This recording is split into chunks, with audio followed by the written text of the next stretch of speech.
For most of us, the idea of spending millions on a single piece of art is obviously unthinkable. But for the rich and super rich, apparently it's part of an investment strategy. Don Thompson is an economist and professor emeritus of marketing at York University Schulich School of Business, and he's put that expertise to work on such high-flying purchases in his new book, The Orange Balloon Dog, Bubbles, Turmoil, and Avarice in the Contemporary Art Market. And it brings Don Thompson to our studio tonight. Welcome. Thank you. Been looking forward to talking to you. First of all, what is the Orange Balloon Dog? Well, the Orange Balloon Dog is a sculpture created by Jeff Koons. I say created because he doesn't make it, but he serves a role as an architect, and somebody else builds it. It's a 3-meter tall version of what a clown makes at a kid's birthday party. It's a balloon dog. It's stainless steel with a chromium covering. It's beautiful. Its distinction is that it sold for $58 million at auction a couple of years ago, making it the most expensive work of art. That's US dollars, right? That's US dollars. Most expensive work of art by a living artist ever. And the previous record was $35 million. So this was 50% more expensive than a Gerhard Richter. Who was Why thought so to much be the money? great. Well, often art at that level sells because of a backstory or who's owned it before. Jeff Koons had no particular backstory to this, except he said it reveals the wonders of childhood, which may not be worth $58 million. But Brett Gorvey, who ran the auction at Christie's, came up with a wonderful selling point. He said, this is an edition of 5. There's 5 of these in the world. They're each a different color, and they're owned by distinguished collectors. So, 4 of the most distinguished collectors in the world. He said, this elite club of collectors, you can join by purchasing the Balloon Dog. It's the only chance you'll have in your life to join this exclusive club. Admission price, $58 million, as it turned out. Now, it was not so you can think of it as a positional good. Some people buy art because of what it reveals about their taste, their culture, and their wealth. This was bought by an investor, Jose Magrabi, New York investor, who said, in 5 years' time, it will be worth $100 million, and I'll resell it. It's in a warehouse in New Jersey. And we don't really know if in 5 time. years comes up next year, so we'll see. Well, we have a video of the artist talking about his art. Let's roll it, please. The Balloon Dog is eternally optimistic. It's in a position to stand up to time. It's materialism and it's monumentality. But also, I want to deal with the interior life of the balloon dog. And it is a little bit like a Trojan horse. When we think about a balloon, we think of its interior as being really empty. It's a void. But the balloon dog has this interior aspect in being able to parallel life's energy. It's having a dialogue with interior life and exterior life. Do you think that the person who bought that understood the art the way the artist just described it? No. Backstories to art are sometimes created by artists, as with Jeff Koons. They're most often created by either the dealer or the auction house. Why do they do that? Because it adds tremendously to the value. Look, I'm sure you have, and I'm sure your viewers have, had the experience of being invited to somebody's home and they say, come and see my new work of art. And so you go over and you spend 5 minutes looking at the art and 25 minutes hearing the backstory of what they think the art means and the history of its being made. The backstory is a really important part. And so a dealer will add a backstory. I've seen works at auction, I've talked to the artist afterwards and said, I'd never realized the story behind this. And the artist says, I didn't either until I read the catalog. Well, you write in your book, Balloon Dog Orange was hammered down at $52 million. With auction house premium added, the invoice was $58.4 million. The successful bidder was New York collector Jose Magrabi, who placed the sculpture in storage in a New Jersey warehouse, anticipating future resale at a profit. To put the winning bid in context, it was almost exactly the U.S. budget across all health agencies to develop an Ebola vaccine. Yes. Wow.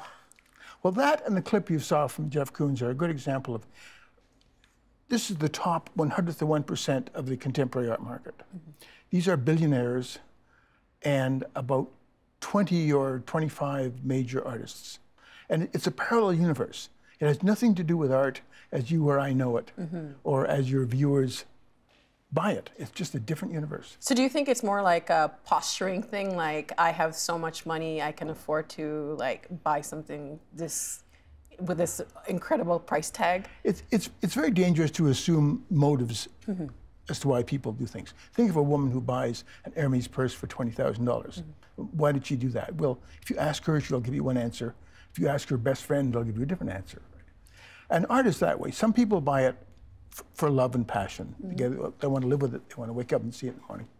Others buy it as what an economist calls a positional good. This on my wall shows my taste and my wealth, right? And some buy it for investment. Mugabe bought this as an investment. And there was 5 of them, like you said. There are 5 of them. So what are the colors? Magenta, blue, red, yellow, and the orange one.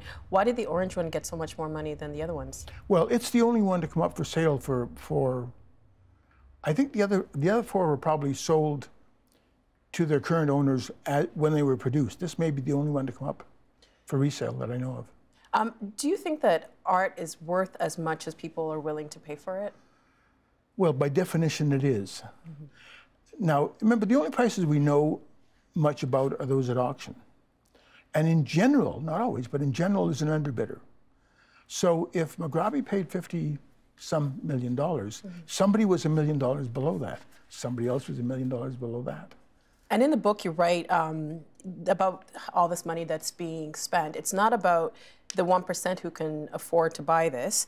You write that a more serious problem is the prices being paid for mid-level artists, or of even greater concern, are prices paid for emerging artists. Why is that?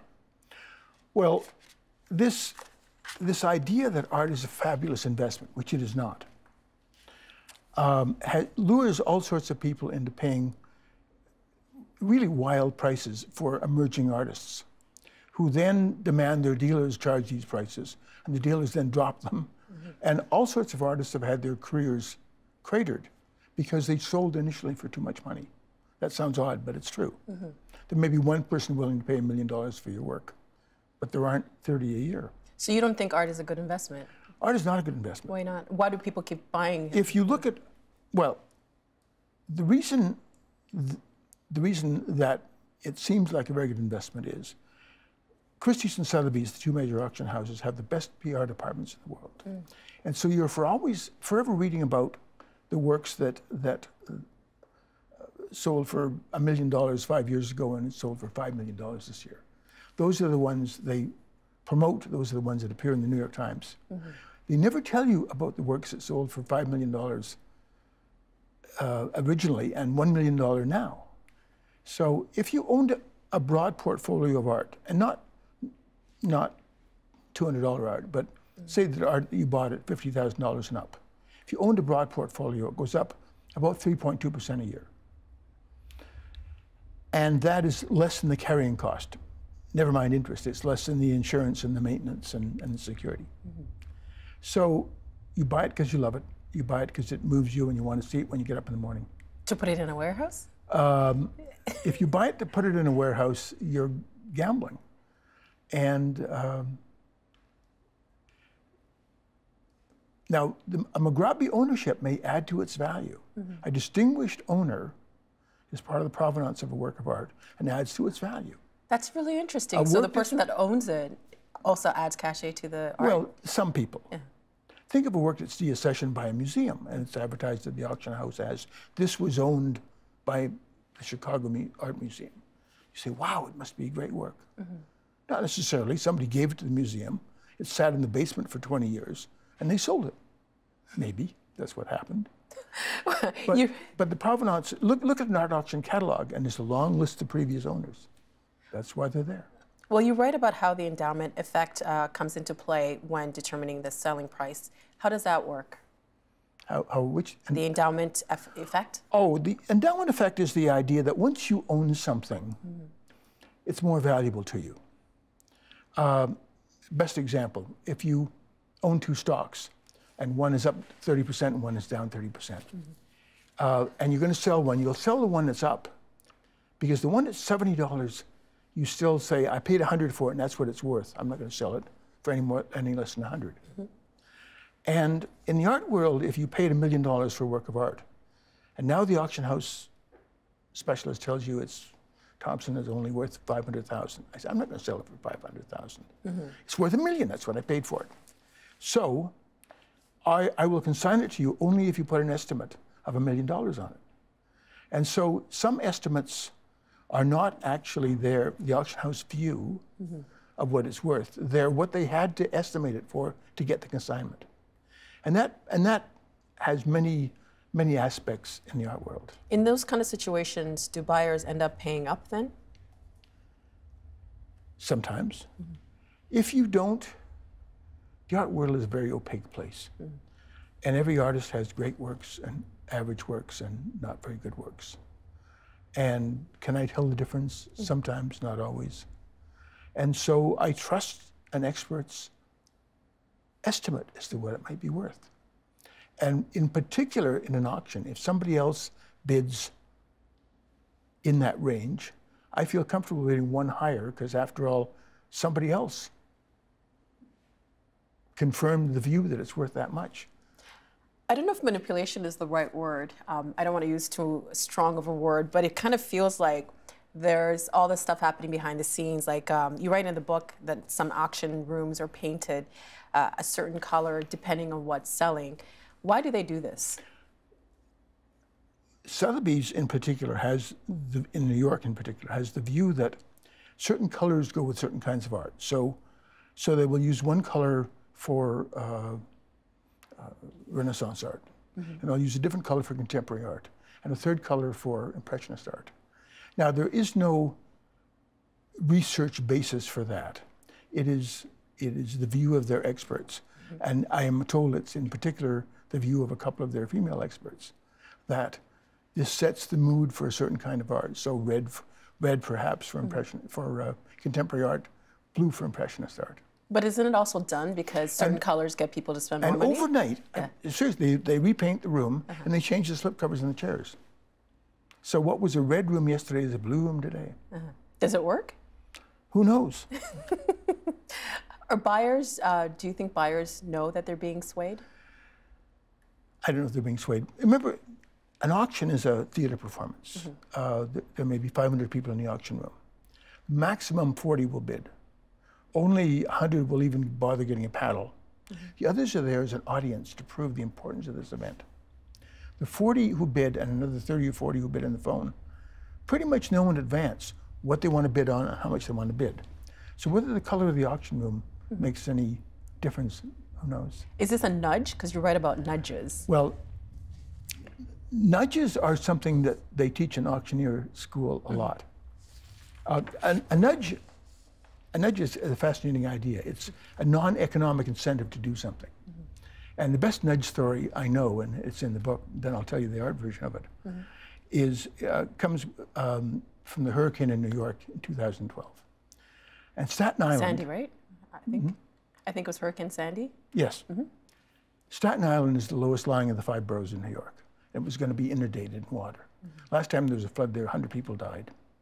So before the hurricane hits, police go door to door and they knock on doors and say, please leave, you're going to die. And people say, no, the last time I left my home, it was burgled. I'm not leaving. Now, the police have two options. They can haul you, they can handcuff you and haul you out and put you in a truck, take you away. But what they did instead was a nudge. They gave you a pen with waterproof ink. And they said, okay, that's your choice, I understand it. Write your social insurance number, your social security number on your arm in dull blink, and in the arm of your wife and children, so we can identify your body after the storm. Everybody left. That's a nudge. Now, in the auction room, watch an auction on television and watch the auctioneer's words. No regret?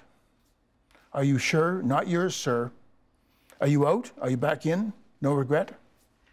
And in particular, the regret comment plays to the following psychology.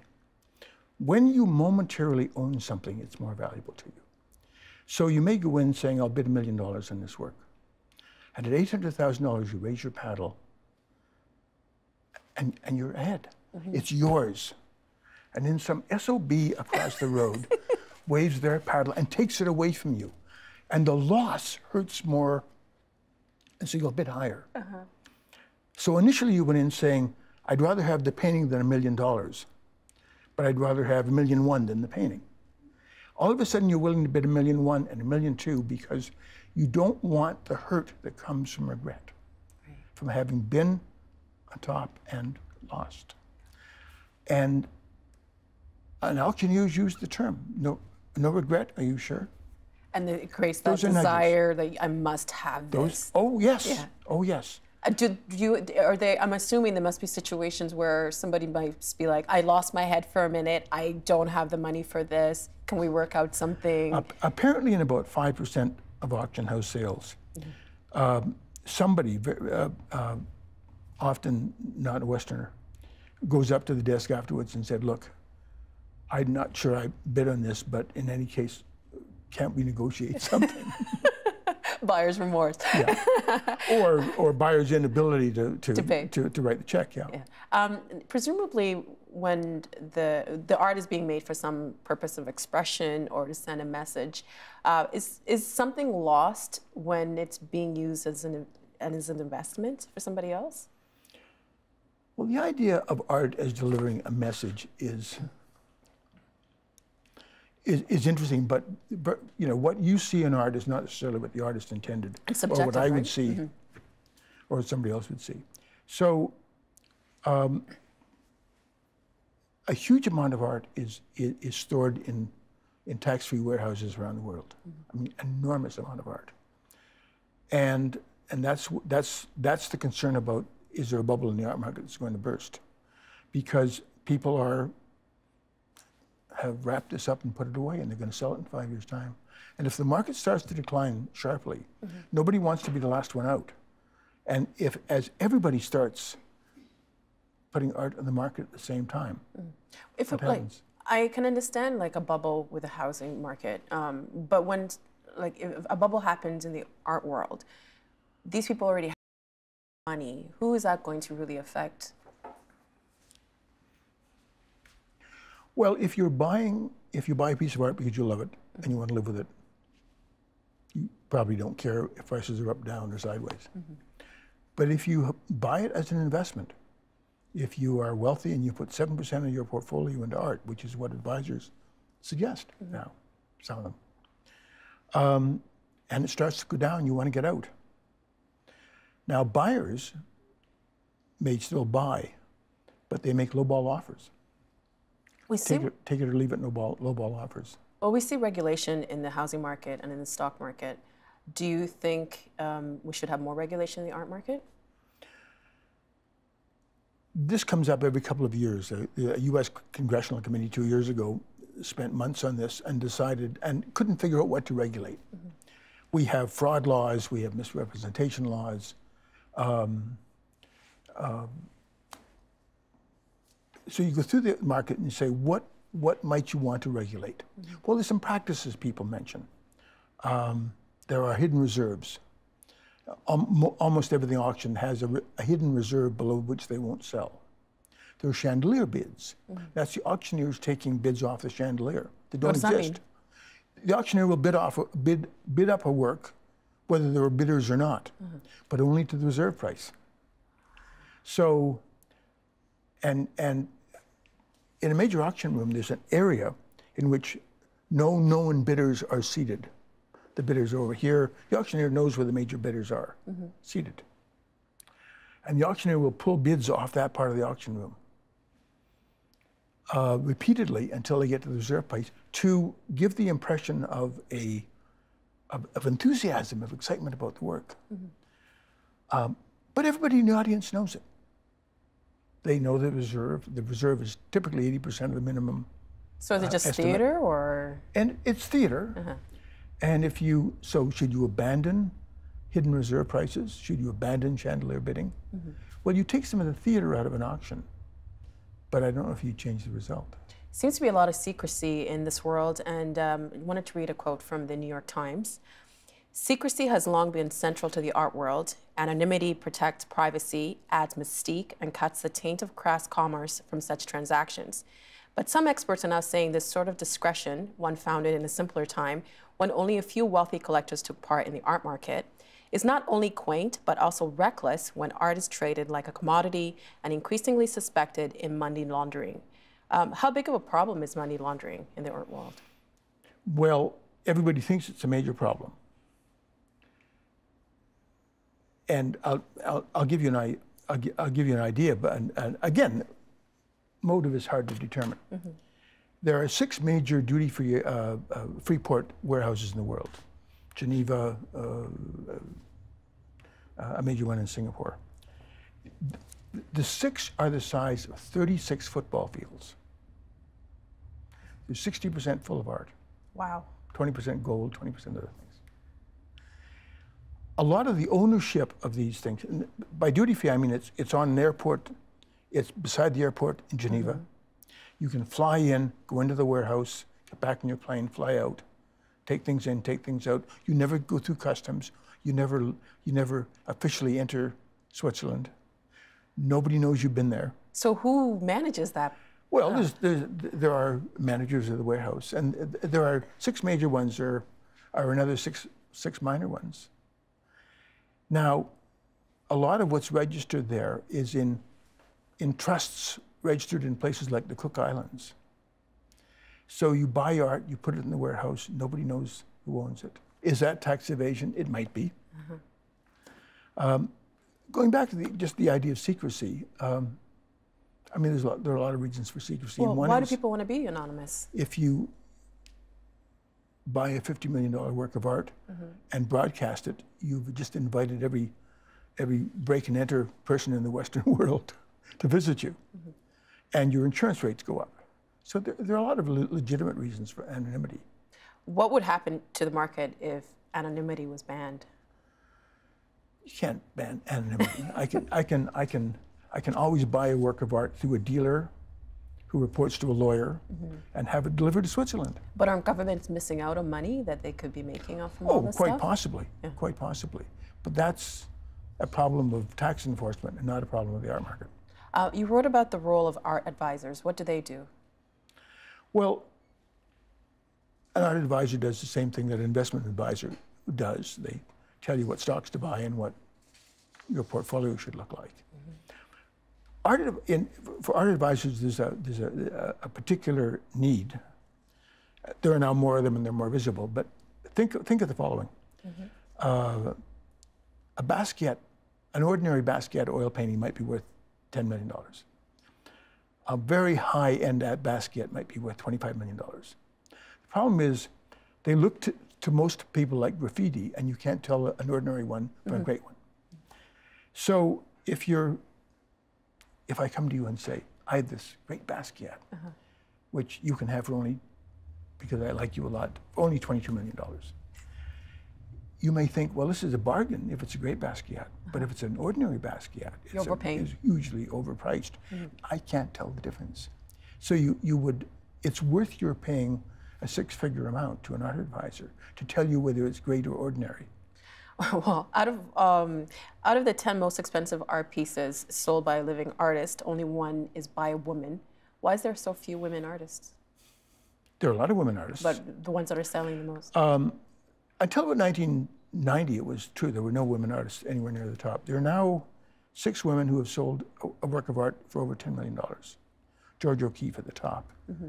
Who sold a flower painting for $44 million. So women are up there. Mm-hmm. But most buyers at that level seem to prefer the work of male artists. It is because what buyers pay. Does personal taste and aesthetic come into play when people choose which paintings to buy? For some people, yes. I'm sure for some people, no. Mm-hmm. I know a place that I really like to go for to see art is Instagram. How has the internet changed the world of art auctions? Instagram is the most important difference now in the online part of the art world. The online part of the art world is growing tremendously. Mm-hmm. Instagram is the single most important site because you follow people and you see what's on their wall. And what's on their wall is often product placement. For $500, I can have an image of my art put on your wall. So when you shoot something, it'll be in the background. But nevertheless, huge numbers of art are bought off a first impulse, a first viewing on Instagram. For you personally, has researching for this book changed the way you buy art? It's changed the way I view it. It's changed the breadth of contemporary art that I like and think I understand. As you talk to artists around the world and talk to dealers, your understanding expands. It probably hasn't changed what I buy. I still buy often from artists I know, and primarily Canadian, and things that move me, things I want to get up in the morning and see. And what do you think someone who's wanting to buy something, what's the most important piece of advice that they should be aware of? Look at 1,000 pieces of art before you buy anything. Walk into a room in a museum and say, what's the piece I like most? What's the piece I like least? Why do I like that most? And after 1,000 works or 500 works, you'll get a good sense when you see something. That's where I want to start. Professor, it's been great having you here and helping us understand the art world. It's fascinating. Fascinating book. Thank you. Help TVO create a better world through the power of learning. Visit TVO.org and make a tax-deductible donation today.